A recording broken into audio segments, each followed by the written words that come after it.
Good King Leopold and Queen Caroline. A story of repeated directions and misguided hair care.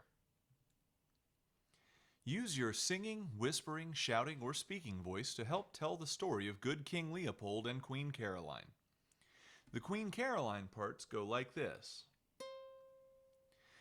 Queen Caroline, washed her hair with turpentine. Turpentine made it shine. Queen Caroline.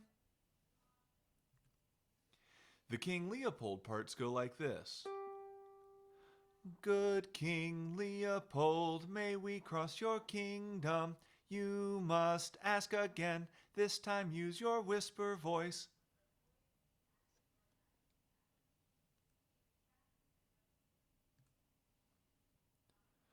A long time ago, in a kingdom far away, there lived a king named Leopold.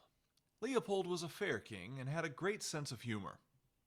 King Leopold was married to Queen Caroline, who had terribly difficult hair. Rumors had spread far and wide about the queen's hair treatments, but thankfully those were all cleared up after a brief encounter with the villagers. Despite all of the confusion about the queen's hair products, a few villagers would still whisper from time to time. Queen Caroline washed her hair with turpentine. Turpentine made it shine. Queen Caroline. Sometimes, word of such whispers would make it back to the king. King Leopold decided that he would deal with the rumors in the best way possible. When a villager or visiting noble would be found to have mentioned the whole turpentine thing, King Leopold would play a little game with them.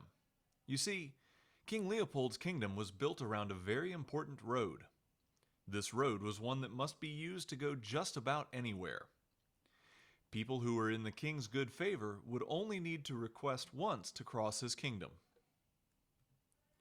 To request permission to cross the kingdom, people would sing, Good King Leopold, may we cross your kingdom? If the king wanted to allow them to pass, he would simply grant permission. But if the king knew the people had been talking about the queen's hair, he would make them ask again. You must ask again, this time use your speaking voice. The people would then speak, Good King Leopold, may we cross your kingdom? You must ask again, this time use your shouting voice.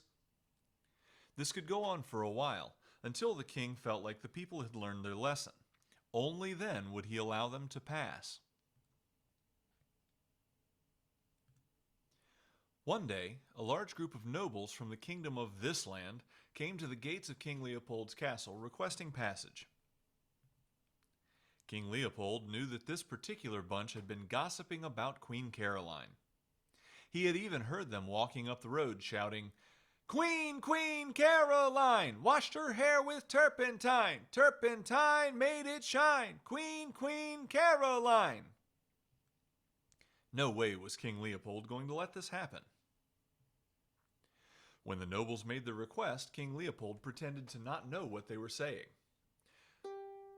Good King Leopold, may we cross your kingdom?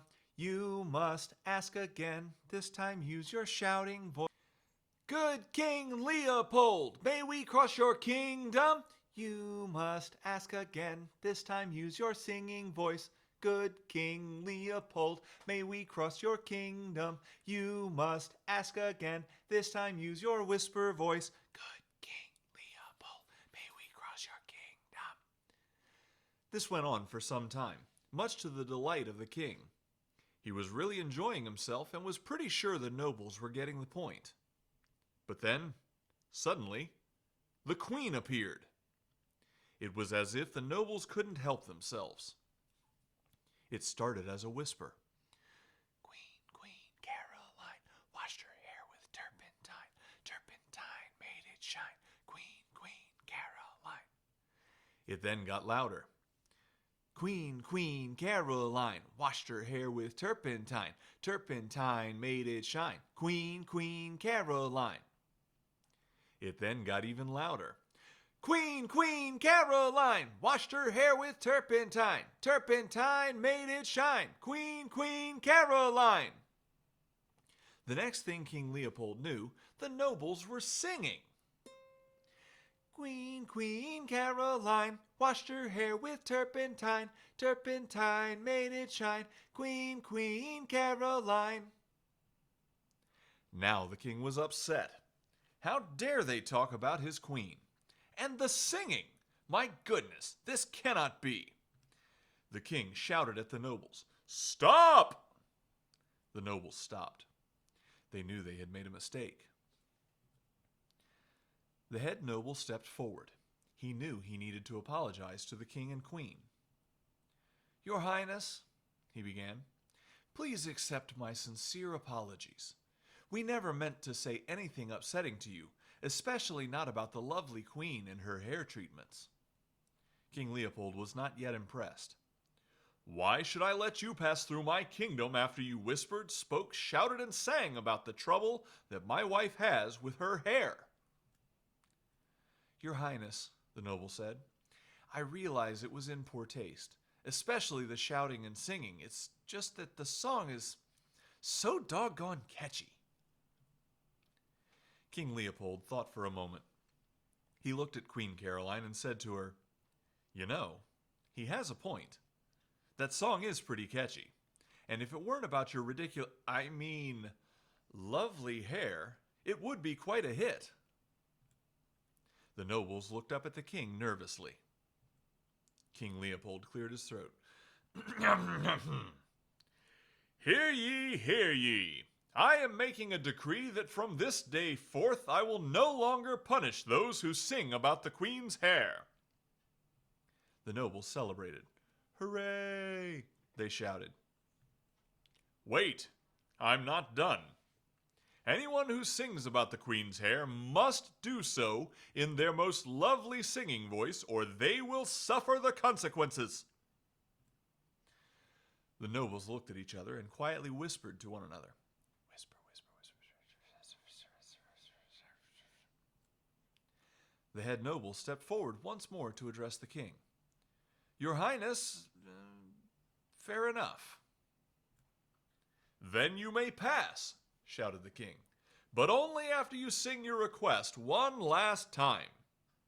The nobles sang. "Good King Leopold, may we cross your kingdom?" King Leopold granted the nobles permission.